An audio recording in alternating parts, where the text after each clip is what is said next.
Well, we have a treat for you. Last year, this is going to sound hilarious. It's so simple.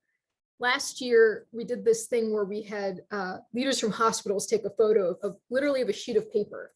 And it said, hospitals can register patients to vote. And that was one of the biggest hits of our social media last year, was simply hospital leaders holding a sheet of paper. Hospitals can register patients to vote. So we're going to talk about that topic right here in this space. We've got the best here to do that. We have Trey Grayson, who's the former Secretary of State of Kentucky. As many of you know, Kentucky recently passed bipartisan voting rights expansion. Trey has been a longtime advisor of ours at Vot-ER and Civic Health Month, and is just a really incredible thought partner for us. He'll give a brief overview of the National Voter Registration Act, and then we have an incredible panel to discuss it further and share a few thoughts. So I will kick it over to Trey. All right, welcome everybody. I am Trey Grayson. I'm former Secretary of State of Kentucky and now an attorney with Frost Brown Todd, still very involved in elections. And we thought it would make sense to begin the panel with just a quick overview of the NVRA, National Voter Registration Act.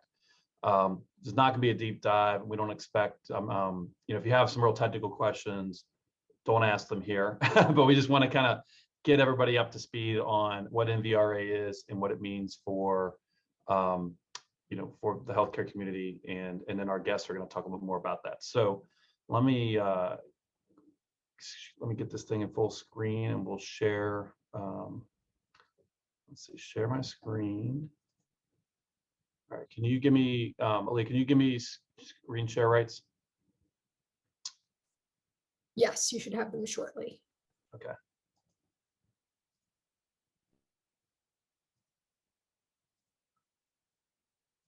Should be good to go. All right, got it. Okay. Let's see, I think, all right. Can everybody see the NVRA overview lead slide? Okay. So let's see, what is the NVRA? And we'll start, like I said, we'll just start with that. So NVRA is the acronym that we use in the elections world for the National Voter Registration Act of 1993. Now, it's commonly known as the Motor Voter Law. And so many of you on this Zoom may have heard of the Motor Voter or the Motor Voter Law. But in the elections world, we call it NVRA. When I first got elected Secretary of State, I had to learn the correct name, so then I would not show my lack of elections knowledge. But NVRA is motor voter, same thing. It was President Clinton's first bill that he signed when he became president. So it was signed in 1993. There had been attempts over the couple years prior to pass that bill. Kentucky, I'm from Kentucky, so I got to brag a little bit. Kentucky Senator, U.S. Senator from Kentucky, Wendell Ford. This was his top legislative goal for several years. And after the 92 election, when the Democrats controlled both chambers as well as the presidency, they could make it happen. And so it passed early on and very symbolically was picked. And I took the young Bill Clinton pictures. That's, President Clinton back in the day. So what does it do? So the NVRA sets forth some requirements, but let me put this in a little bit of context. Most of you probably know that states vary by, each state's a little bit different on how we run elections. The Constitution doesn't have a lot of requirements. And over the years, while we have had some federal laws passed that govern elections, and we've had some constitutional amendments like allowing women to vote and the post-Civil War amendments and reducing the voting age to 18 via an amendment, and we had the Voting Rights Act. We haven't had a lot of federal legislation, but NVRA basically sets some floors for voter registration and says all states have to do certain things.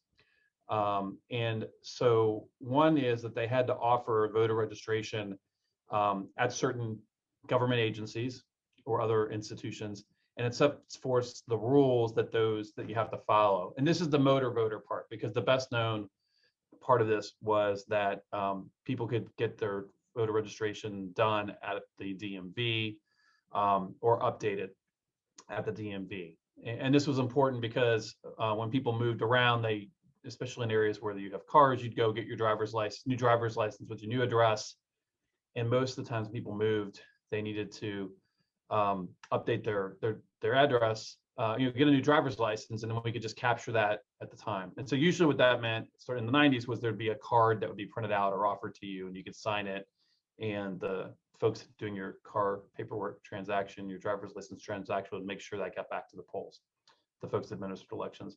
But it also covered a whole lot of other agencies, any public assistance agency and any office of offering services to individuals with disabilities. And so on the slide, I listed a few of these organizations or offices that are required to offer voter registration services or opportunities. There are other locations, including healthcare facilities. The states can just designate their own and say, hey, we're going to opt in, and these are the agencies that we're going to offer voter registration services. And again, that varies by the state. It also required that states accept voter registration by mail. Not all states did that prior to 1993. And to facilitate that, there was a standard federal form that was created that allows anybody to register to vote with that form. And so it's just a standard form that all states have to accept, even if they do have their own form. So that's some of the general rules on the registration side and where you had to offer the services. And that's where the law gets its name. That's the part that gets the most publicity. It's the most visible. What the next part is the more invisible, and this is where the election administrators world in which we lived. So one is it puts some dates that you can't update lists too close to an election. You can't clean up your list too close to an election as kind of a safeguard. It also put in some rules. So for example, prior to NVRA, states could remove people from the voting rolls simply for not voting for a period of time. And NVRA said, no, you can't do that. You can remove people when they die, or when you have evidence that they've moved, or they've committed a felony and have been declared guilty or incompetent, things like that. You can remove people in those respects. If you have evidence of a move, they have to go through a special inactive voter process where you basically slide the voter from active status to inactive status, and they stay on that inactive status for 2 federal election cycles. And only then can they be removed from the voter roll if they've never voted or communicated with you during that time period. So they maybe say, well, I don't want to vote, but here's my new address. And the idea is if you get a return of address from the Postal Service, or if you look up an address in the Postal Service's change of address directory, that can be evidence of a move. But absent that person taking an affirmative act, you have to go through that inactive voter process. And that's a safeguard. A very low percentage of folks on that inactive list end up actually voting because usually they've moved. But and especially in urban areas like New York City, for example, where mail delivery is inconsistent because so many people are living in dense buildings and sometimes apartment numbers are wrong, we see a little bit more often. But it's a safeguard. But it also, and related to all this, in addition to saying, here's some things you can't do, there's an affirmative obligation to do things to keep your list clean, to keep it accurate. And that's important for a couple reasons. An accurate list means fewer problems on election day because you don't have to work out the problem to see if somebody's eligible to vote. It also increases people's confidence in elections because you've got an accurate list. And finally, if you're running for office, you want to have an accurate list because you want to know who to contact. And if there's 5 different families living at a single address, probably only one of them might live there if it's a single family home. You don't know who actually lives there, and you don't know who to contact. And so put some rules in there. So there's an affirmative action to keep your list and have a plan. So for example, in Kentucky, when I was Secretary of State, the plan that was developed in the 90s when NVRA went into place was that if somebody hadn't voted for like 5 years, we would send a letter to say, hey, are you still there? We haven't heard from you. And then if we got a return of that letter, then we could start the inactive voter process. Or sometimes we'd get a letter, they would write back and, sometimes it'd be forwarded and say, I moved to Florida now, you can take me off the list. But that was our annual process. We couldn't do it too close to an election because of NVRA. And again, we had to use that inactive process if we got a return letter. So that was how Kentucky chose to comply with those voter registration requirements. And then I think the last thing to think of mind is like, do all states follow NVRA? You think, well, of course they do. It's a federal law, right? Everybody's got to follow it. No, actually, not all states have to follow NVRA. When the bill was passed, there were 44 states plus the District of Columbia that fell under the NVRA mandate.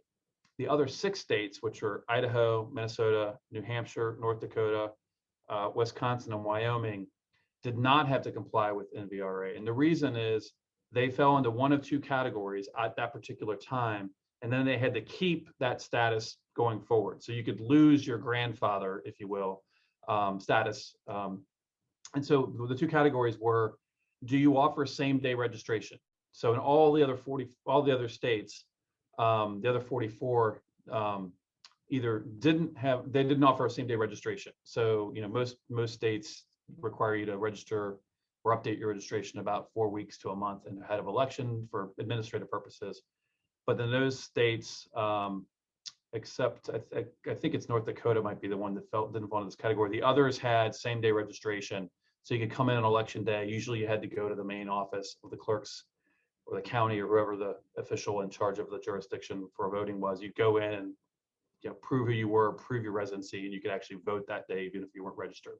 And so NVRA, basically the Congress said, well, if you're doing that, then we don't need to put in minimum standards, because that's the easiest way to register to vote, because ultimately there's no barriers at that point. North Dakota, and to this day, I think it is still true, doesn't have voter registration.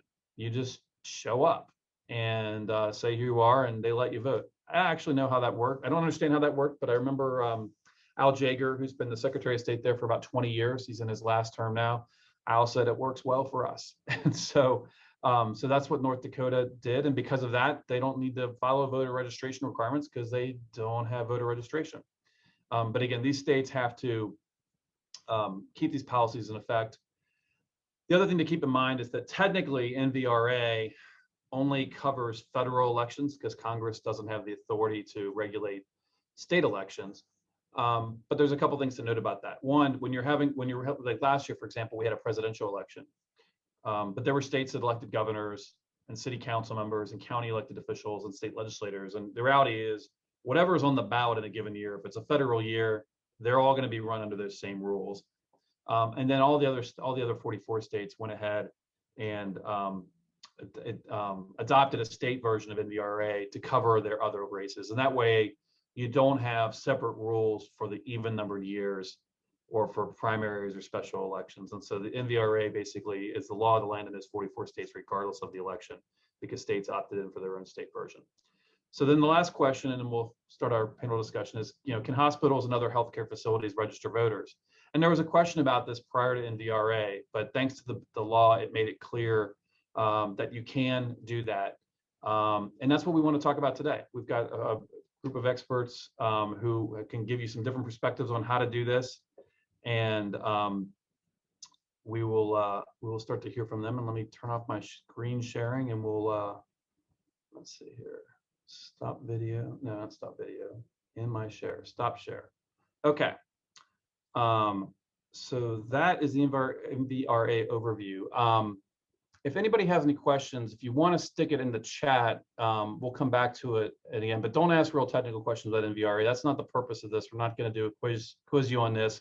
We want to talk about how to use the NVRA in your facilities. And so what I want to do right now is I want to introduce our first panelist, is Betsy Dattner, and she's the chair of the Department of Emergency Medicine at Einstein Healthcare Network in Philadelphia, Pennsylvania, and is also professor of emergency medicine at Sidney Kimmel Medical College of Thomas Jefferson University. Previously served as a chief of staff at a VA medical center and taught at Penn, is on faculty at Penn, and chair of the Department of Emergency Medicine there. And she's got some interesting academic interests, and with a big focus on underserved populations, and has been a part of the national effort to try to engage in emergency department the patients through voter registration efforts.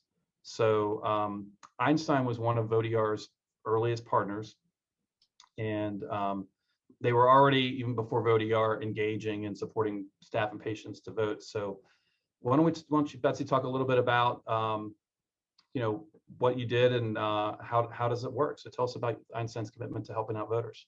Yeah, thank you. Thank you very much for having me. I'm really excited to be part of this conference today and part of Vot-ER. Just to give you a little bit of background about Einstein and how that might connect with your organization. So Einstein Medical Center in Philadelphia. We have 3 hospitals, and we were originally the Jewish hospital. And our hospital was really established with a very social creed. We were founded in 1866 with the dedication to the relief of sick and wounded without regard to creed, color, or nationality. So we have a very social justice minded mission, as many of your organizations do as well. So we feel that registering patients to vote is very much connected to our mission of caring for our community and caring for our patients. So when I actually, this is a funny story, I actually found out about the Vot-ER project on Twitter. Because as a chair of our department, I pay a lot of attention to what the department puts out there on social media, and heard about Dr. Martin and all the great work that he's doing with Vot-ER, and thought this is perfect for our patient population. So wanted to learn a lot more about how we could, as healthcare workers in emergency departments where we see patients that have all sorts of issues related to their social determinants of health, how can we engage our patients and engage our community to be more civically empowered? So connected with Dr. Martin and then got involved. Einstein has been very engaged in helping patients vote for years. So as you may or may not know, patients in hospitals are able to vote, but it's a very laborious process. When patients are in the hospital and they want to vote, they have to fill out forms. And we actually have volunteers in the hospital or designated people in the hospital who will ask patients if we think that they're likely to be in the hospital, or if they are in the hospital on election day, if they would like to apply for an emergency ballot. We have to have a designated individual. It used to be that you'd have to have a physician who attested that the patient was in the hospital, and a notary who would notarize that that was the case, and that emergency ballot request would have to go down to the Board of Elections. They would come back with their mail-in ballot or their absentee ballot, would be filled out, and then it would have to be carried back to be submitted. And that was one individual who would have to do it for each individual patient. It was very laborious. It's changed a little bit in Pennsylvania now, where we can do multiple patients at a time. Just so you know, I wanted to tell you guys a couple of stories. This election day, this past election day, we had 2 patients in the emergency department who wanted to vote. And as you can imagine, in an urban emergency department, we're quite busy and patients are there sometimes longer than we'd like. We had one woman who really was determined to go and vote in person and left. We were, tried to expedite her care and everything to get her out so that she could go and vote in person. We had another patient who was in his 90s, who specifically, we talked to him about voting, and there was nothing that he wanted to do more than to vote in this election. So we actually called down our volunteers who came. We carried out this process, and he had to stay in the hospital for medical reasons, and was just thrilled that we were able to help him do that and carry out his civic duty. So that's a very, very meaningful thing for our patient population. And I think it's really important for all of us to understand the importance of this for our organizations. So for our organizations to help our communities connect with our mission and to have a sense of empowerment, and that we as providers are helping them be empowered to vote. And as Dr. Martin spoke earlier, asking patients, are you registered to vote? And would you like to be? We can help you do that. We carry, so when we got involved in this, I'll just show you my my badge buddy. We, to try to get this on, we started with a kiosk so that people could do touch screen voter registration before COVID. And then when COVID hit, we transitioned to our badge buddies. We purchased for a few $100s, 1,000 badge buddies, and we gave them out to all of our staff. Our staff took them home with them and got all of their family members to register to vote. They everyone wears one. Other departments saw them and wanted the badge buddies, so we shared them because we had a lot of them. So our process was really to make it available to people, make people aware that you are allowed to ask patients, you smoke, do you drink, do you have sex with men, women, or both, are you safe at home, and are you registered to vote? So we ask all these questions as social history in our medical evaluation. We can also ask people if they're registered to vote, and that's very empowering for patients, and it makes you feel good as a provider as well.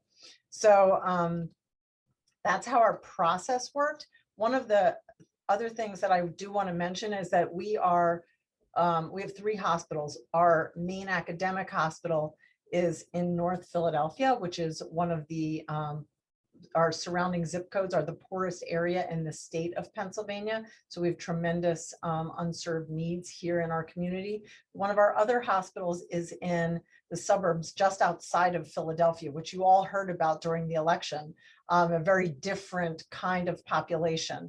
So it was very important to us that this project was nonpartisan and was supported at both of our networks. And so we rolled this out through all 3 of our emergency departments and did the training of our staff to make sure that they totally understood that this was nonpartisan. It was merely an opportunity for us to allow patients to register to vote easily. Thanks, Betsy. That's incredible what Einstein and you and your colleagues at Einstein do. So that's really exciting. Next, I'd like to introduce Terry Mizrahi. Terry's a PhD and Master's of Social Work as a Professor Emeritus at Silverman School of Social Work at Hunter College of the City University of New York. She chaired the Community Organization Planning and Development specialization and has done extensive research on coalition building and collaboration among physicians and social workers and other disciplines. She's a bit of a legend in the social work space and has served as the co-chair of the National Social Work Voter Mobilization Campaign, and recently wrote a book, From Residency to Retirement, The Career Tracks of American Physicians. So Terry, social workers were really involved in the passage of NVRA back in '93. What brought social workers to the cause of voter registration? Great. Well, I'm also excited to be here. Hello, everybody. I see the wonderful group, the sea of mostly faces and some names. And I wondered if we could see, if I could see just hands, right, of how many people on this call of 103 are social workers, because there is another session, I saw competing, a complimentary session. So a lot of you are not, at least if those who I can see are, well, of course, a lot of times there's many names here without faces. I recognize a couple of colleagues who are on. So it will be a little, we'll just be try to do a brief overview, but a little history and context. And so this will be the prequel, and then we'll go to the sequel. I'm a Star Wars fan, so that's perfect, Terry. Prequels and sequels are all good. Okay, so well, maybe not all prequels, but sequels.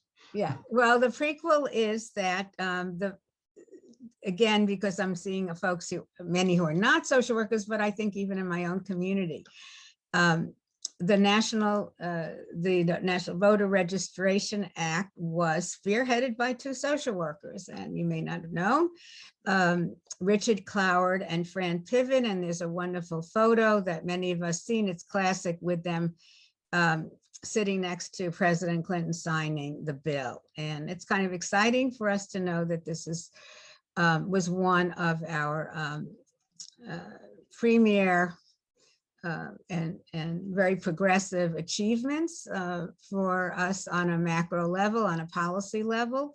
But before that was the Human Serve campaign. So in the 1980s, we decided it was very novel to get agencies to register people to vote. So just as we heard Betsy, the issues were number one, do you know that you can register people to vote? We met Alistair when Martin, when he was doing this in the ER, and we've heard Betsy about it. But in the 80s, it was not, it wasn't anything special, and certainly wasn't a priority. And piggybacking on what Betsy said, the intake forms for social services were the place to put that same question. It was a lot of resistance. And I would say now to my social work and other colleagues, it's legal, it's ethical, it's moral, and it's empowering. And it's almost an obligation for social workers to do this. So, and it should be on every intake form. Exactly. It's so nice to hear Betsy having mentioned that. Many agencies did not do that, and it wasn't as successful. And what's interesting is that agencies were very active, our social service networks, very active in getting their staffs to vote, giving them time off, all the procedures that allowed staff to vote. And they would say they talked to each other, but they didn't talk to their clients. I'm going to now fast forward back from the 80s, went to the Motor Voter Act, and then continuing to do little plodding along until 2016. So the sequel to sort of the Voter Act for us as a profession was getting all our students and our clients, and the figure that our colleagues give is that social workers reach 12 million clients, as we call them, 12 million recipients every single day. And that's a pretty large number. We know that more than half of them are not registered to vote. Many of them, of course, to the group here, no surprises, are from the marginalized communities, and certainly in individual empowerment and community empowerment, those communities that vote get the larger share of resources. That's been demonstrated. So lo and behold, we found that people said the major question from 3 surveys that we have seen, what's the major reason that you never voted? No one asked me. No one ever asked me. Now, that may sound like something ridiculous. Some of you are nodding. Some of you might be shaking your head. So we start where the client is. Ask people, what is it? Get that engagement. Social workers are wonderful at engaging folks and motivating them. And you're allowed to do it, again, nonpartisan, the Hatch Act. The only thing you can't do is to tell people who to vote for and where to, and which parties to sign up for.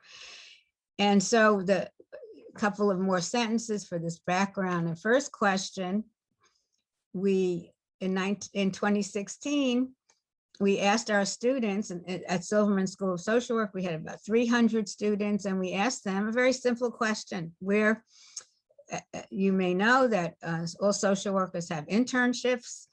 And we said, tell us what your agencies and your internships are doing now. 2016 wasn't some little election. So 2016 was quite important, we all know. And so we were, unfortunately, I have to say, disappointed that 60% of our social agents in New York City, not some rural area, not some area you could say, well, they didn't hear about the internet, that New York City, 60% did nothing, and only 20% were proactive. And wow, it floored us.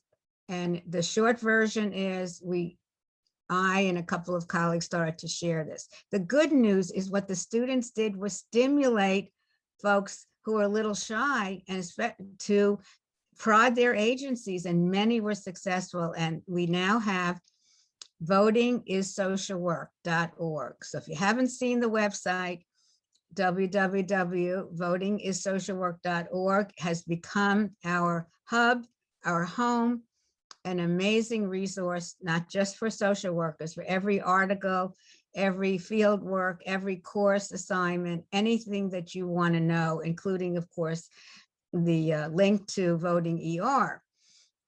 And we built, starting in 2017, an amazing organization. Last sentence or two is that we have 25 social work endorser organizations now as part of this. And in 2018, we like to take credit that, we got folks on board.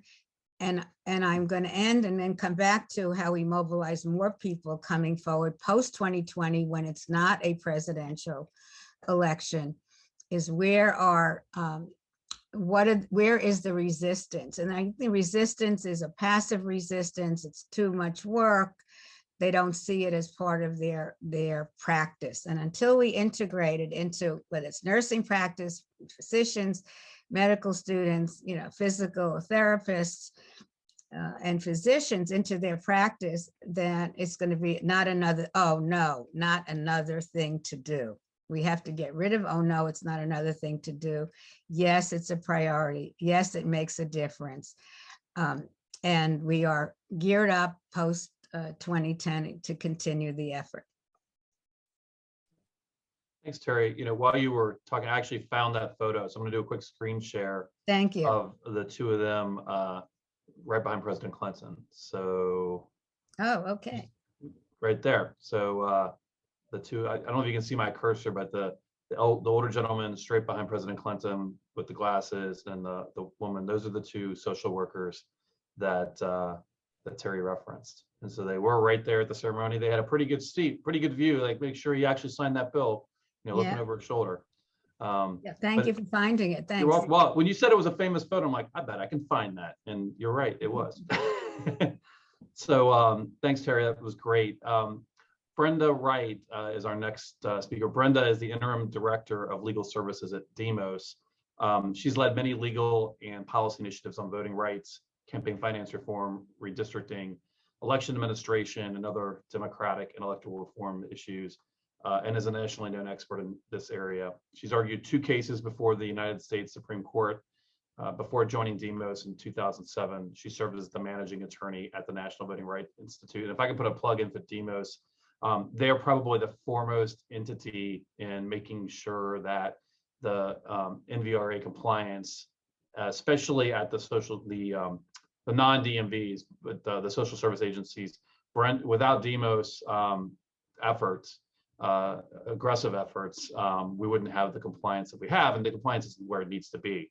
But it would be even lower without the efforts of Demos, and Brenda's been in the middle of and leading a lot of those efforts. So Brenda, I wanted to just ask you a question. Some say that voter registration is a political activity. How do you respond to that? Well, thanks, Trey.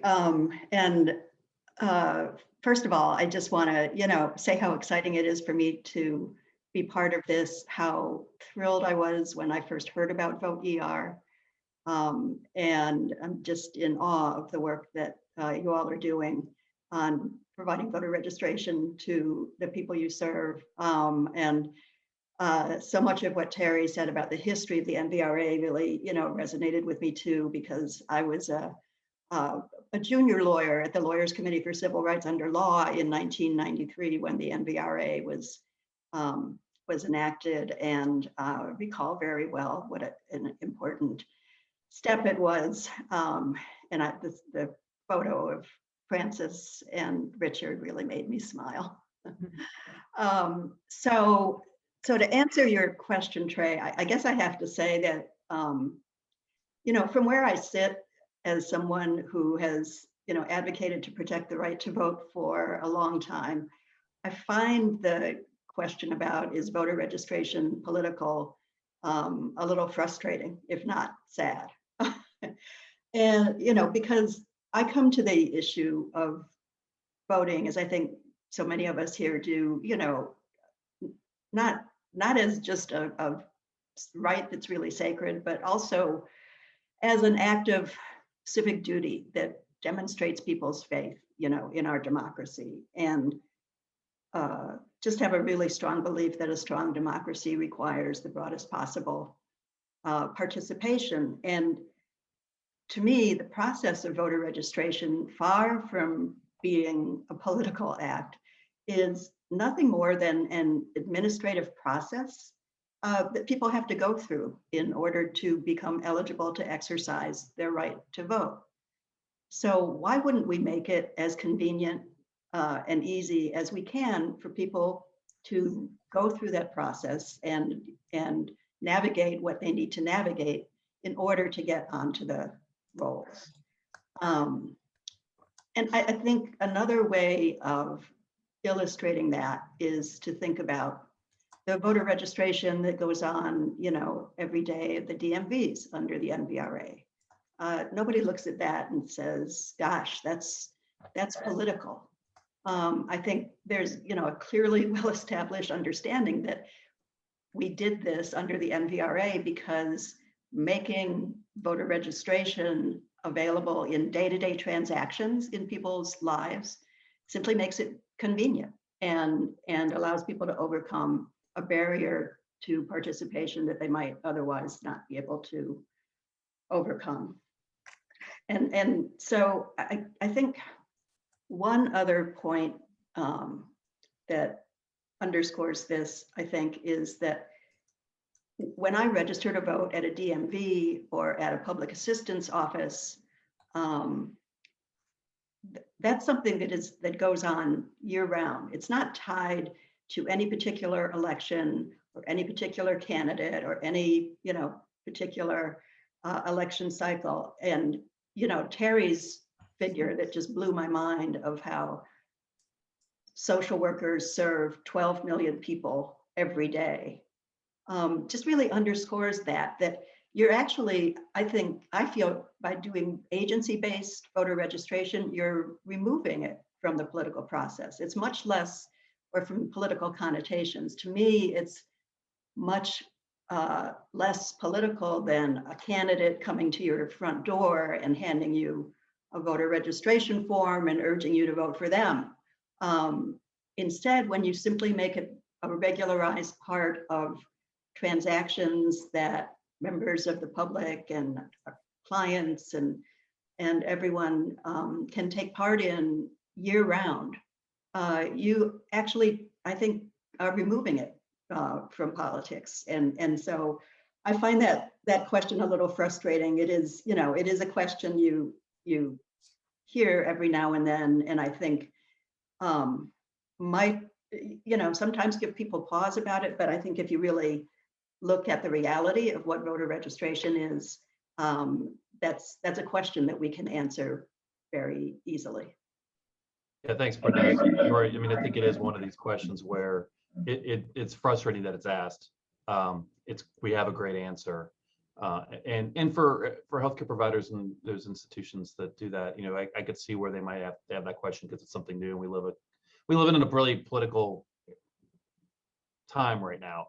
And so some might want to step back by not doing anything, and that's not the right solution. The right solution, as you said, if you're doing it year round, it's not political, it's not partisan, it's not because of a candidate or a party, it's just part of your routine. It's just another question on the intake form, or another thing hanging from your neck, like Betsy's another so thanks, Brenda. Our last panelist, and we're going to have some questions and some dialogue after this, so we're not done at this, but the last at the beginning is John Kushner. John's a fifth-year medical student at Harvard Medical School, where he's worked to institutionalize and normalize voter registration throughout undergraduate medical education.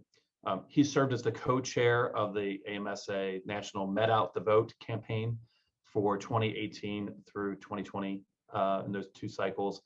And in this time, he worked very closely with Vot-ER to run the Healthy Democracy campaign that empowers medical students to participate in nonpartisan voter registration within healthcare spaces and work towards changing the culture of medicine to recognize voter registration as a dimension of healthcare, as we said, just like another question you'd ask on the intake.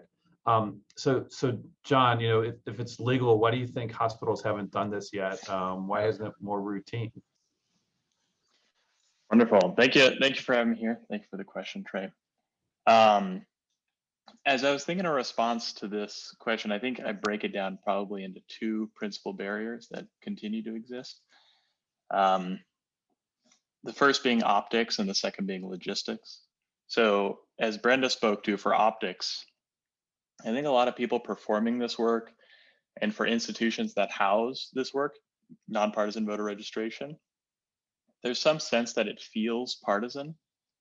And this can get people a little on the fence and cause a barrier to participating in the work. And what I try to say about this is that largely what we're feeling is our nation's history. And I even feign away from history. We're feeling our nation, you know, as we see with Georgia, kind of both passive and active voter suppression that really undergirds our electoral process.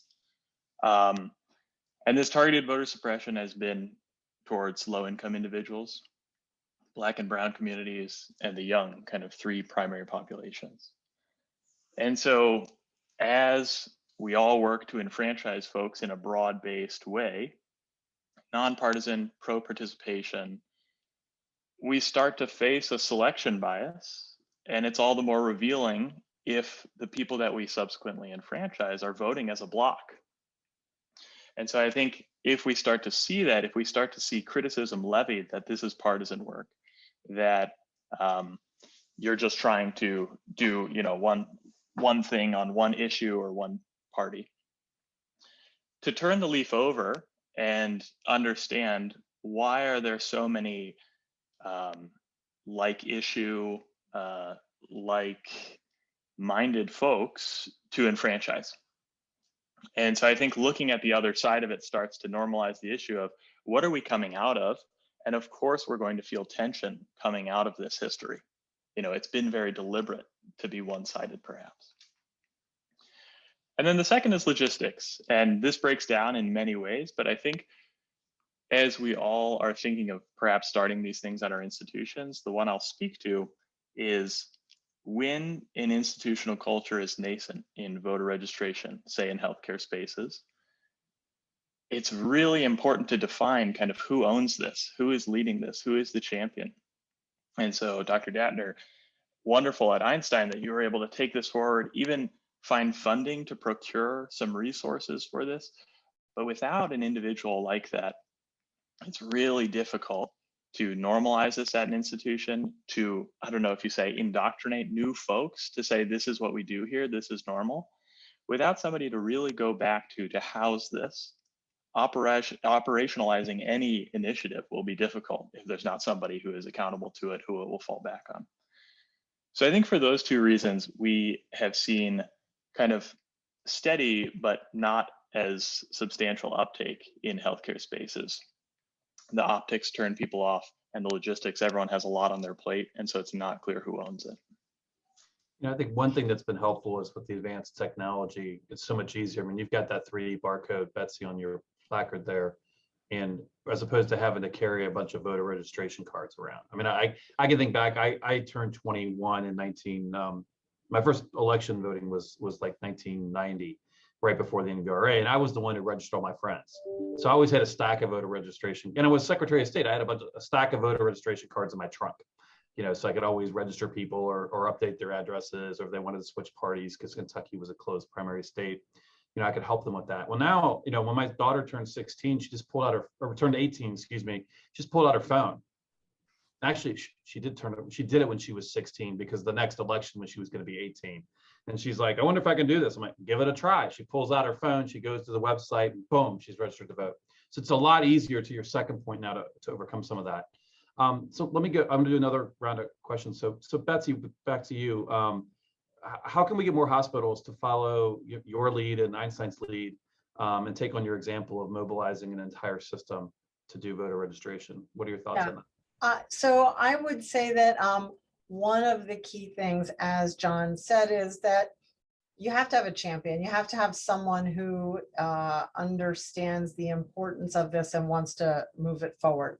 It's not a tremendous lift, really. It's just having someone who's going to talk about it regularly and include it in the conversation with everything else that healthcare workers are expected to do. We have a lot of mandates and limited time. In emergency departments, we have extremely limited time with patients because we all have full waiting rooms and lots of patients to see. But we all have a process for how we ask questions. And it's very easy to slip that question into your standard list of what you're asking in a social history. And it's very easy if everybody on your staff has a badge buddy. If you don't happen to have a patient who says, oh, I want to do it, they might think about it and then they see the badge buddy on the nurse who comes in or the tech who comes in or the other person. And it's very easy for them to do it. So logistically, we tried to eliminate the barriers. And then the other thing I think it's really important is to talk about it to leadership in a way that makes it important to leadership. So what do hospital leaders think about these days? They think about money. They think about value-based purchasing, right? They think about how do we maintain our market share? How do we attract patients? How do we improve our patient satisfaction scores?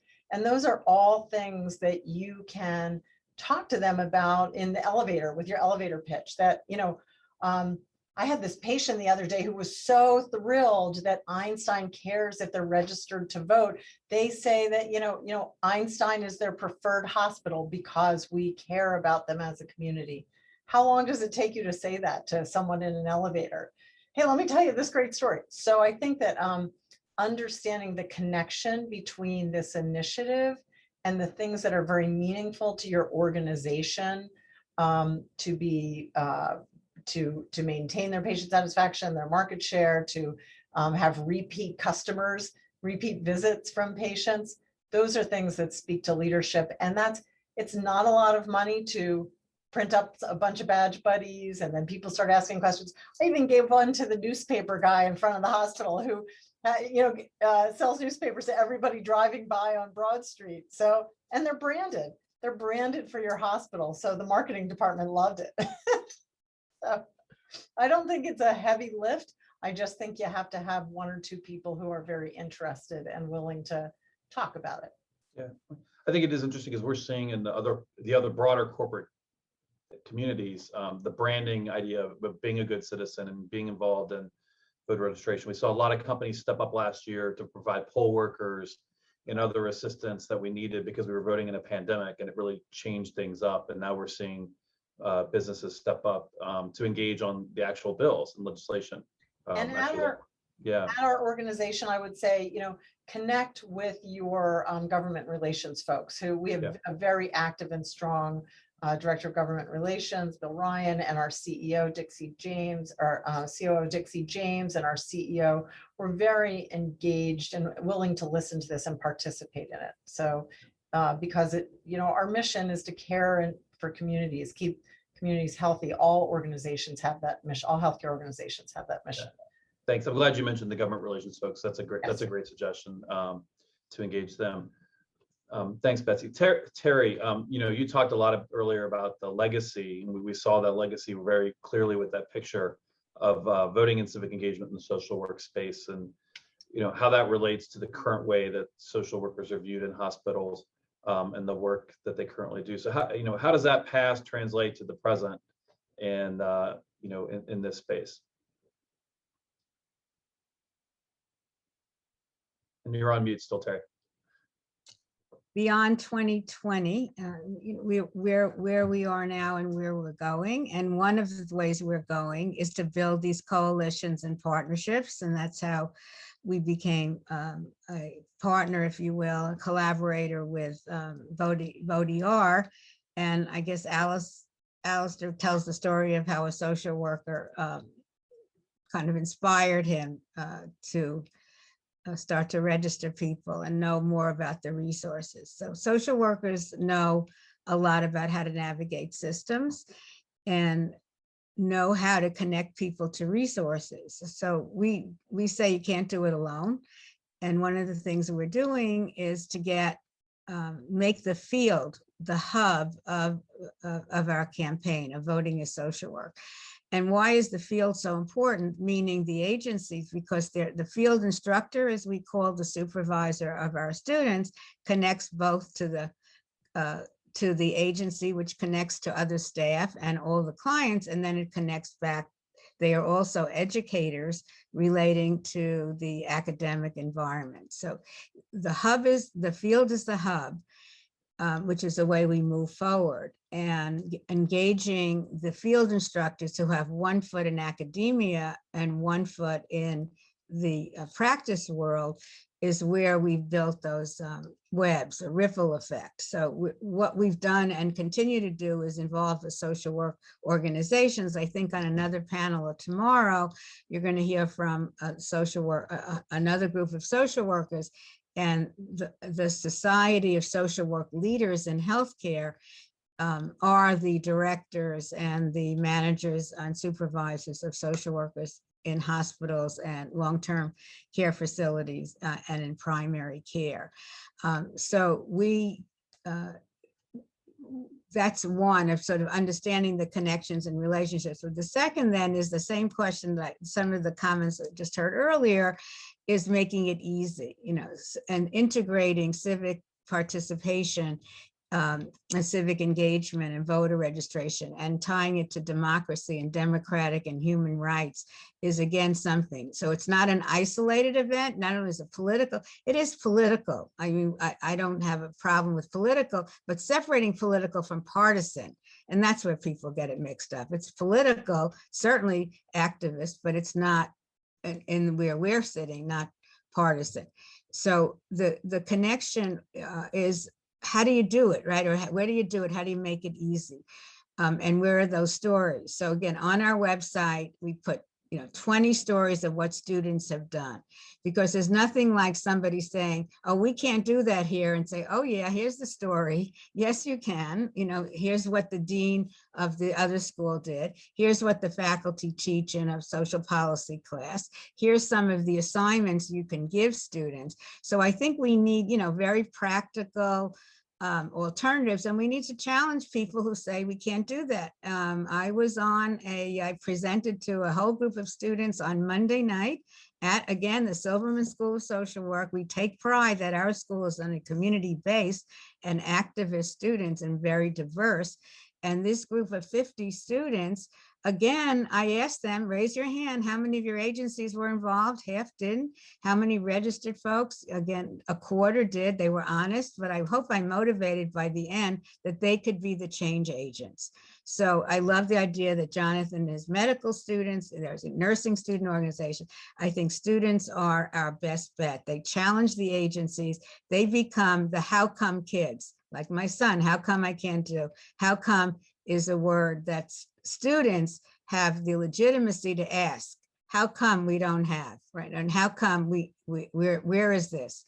And it really energizes students. I can't tell you how many agencies got involved in 2020 because a student said, can we do this? Can we set up a table? Some of the field instructors are lazy or overwhelmed.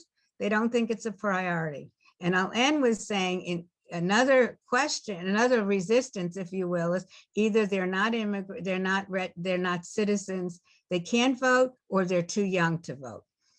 And we said, hello, do in an 8th grade school, I mean, at the elementary school level, one example that I'll just give and end with is my 10-year-old grandson.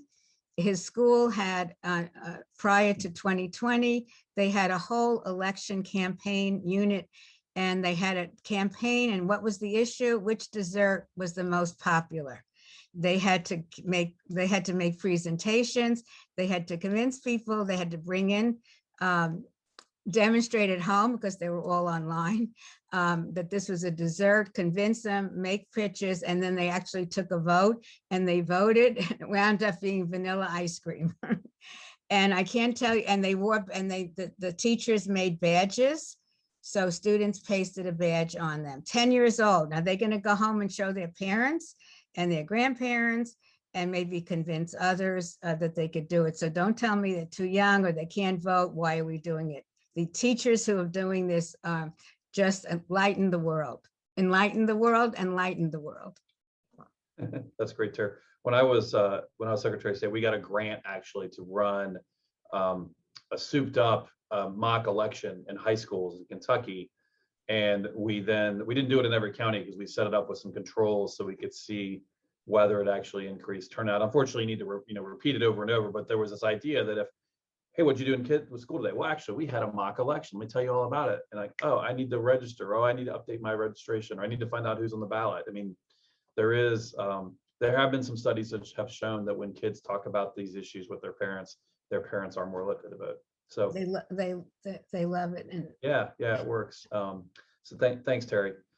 Brenda, the administration has issued a new executive order on voter registration, and I was just curious how it might create opportunities to expand voter registration in healthcare settings. Yeah, thanks, Trey. That's something we're very excited about. The NVRA, in the past, it has enlisted state agencies primarily to do voter registration, like the DMVs and the state public assistance offices and the state disability offices. And for a long time, DEMOS has seen huge potential in getting federal agencies to also provide voter registration services. It's actually an initiative we started during the Obama administration. And for a variety of reasons, it didn't really get traction. I think it was in part the focus on the ACA, above all else. But anyway, so it was the first, it was the very lead recommendation we had to the transition team when, after the election and before Biden was inaugurated. And lo and behold, on March 7th, the anniversary of Bloody Sunday, he issued an executive order that requires not just a few federal agencies, but every federal agency within 200 days has to submit a plan to the president to explain how they're going to incorporate voter registration into the services that they provide. So we see that as just an enormous opportunity, and we're actually frantically working now to sort of do outreach to agencies and figure out which are the ones that can, which are the ones that we can target that will have the biggest impact on the most underserved populations. And one of the agencies we're very excited about in terms of doing this is Indian Health Service, right? Which, serves like 2.5 million Native Americans on, their very important health needs. Another one that we're also looking at Veterans Administration in terms of medical services and homeless services. But we're looking honestly far beyond the healthcare. It's not just limited to the healthcare field. We're looking at the HUD and public housing, low-income public housing applications as a potential way for people to be offered registration during that process. The federal financial aid application administered by Department of Education. But one of the things I know we're running short on time, I am hoping that there's an opportunity for follow-up here among folks, in this conversation, because I would just love to get a brainstorm, of what are the specific health-related agencies that we could be thinking about, beyond the ones we're already targeting. And so I hope there's some follow-up collaboration opportunities that we can think together about that. Thanks, Brenda. Yeah, and obviously, as with all these things, we're probably, we're running close on time, but what I would suggest to everybody is you have access to the chat. So if you want to put in the chat section a healthcare facility or any other kind of facility where you think we ought to be able to or should offer some voter registration opportunities, put it in that chat and we'll capture that. And that way Brenda can get some of that feedback and we can share it along with this group. Plus, then everybody will see it because it'll be visible in the chat. John, another topic, whenever you talk healthcare, and I'm an attorney, I'm at a law firm, and so every year I have to watch some video on HIPAA and take a quiz, and so I don't break HIPAA laws, even though I don't do that kind of law. But HIPAA always comes up in the context of voter registration and hospitals and healthcare settings. How should our audience think about HIPAA when advancing voter access projects? So I could also see the lawyers at the hospital, if not the administrations. That might be the first thing they say at HIPAA, because that just kind of reflexively do that. What are your thoughts on that? Yeah, I think this is really helpful to bring up. I think HIPAA, although extremely important, since clinicians often don't get legal training, we're a little, we split on this. We're a little black and white and become too guarded around this. So the first thing is, as people have been speaking to earlier, is the registration platforms that are out there put the registration in the patient's hand. So there's no information that's collected necessarily through turbo votes or something like this. That's available for 37 states that have online voter registration. For those states where you would use the national form, again, the patient can go home with that, or they could fill out in front of you. The healthcare facility would never collect that and then mail it to the state's elections office. So these is all staying with the patient. And then HIPAA is kind of the architecture that hopes to structure and protect PHI, protected health information.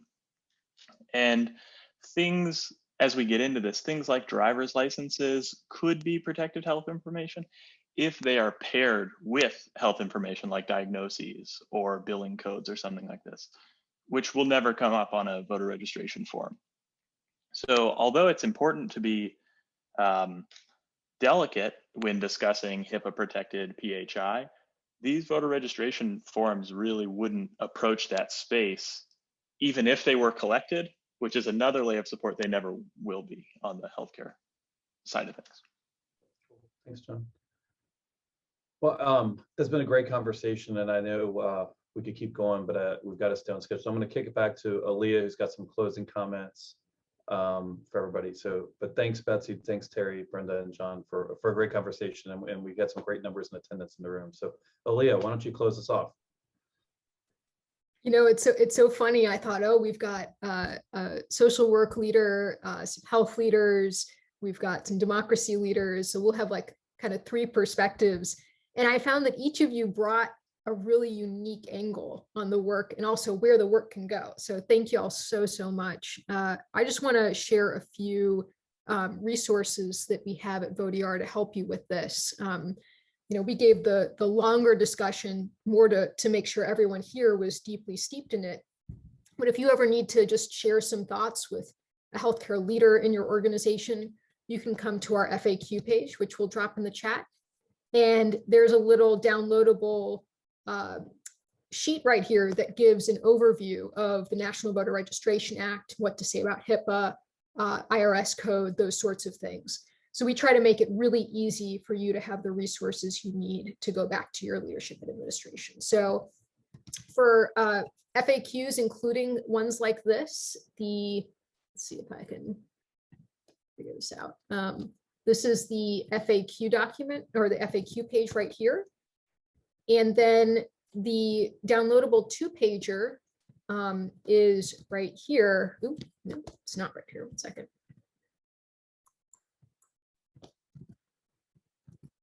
Boom. All right. And that 2-pager is something you can download and use. And it's not neither as compelling or as good as what everyone said here, but at least it will get you into the door of having a conversation about this, moving past this political question to a more rational conversation about moving the work forward. So thank you to the whole panel.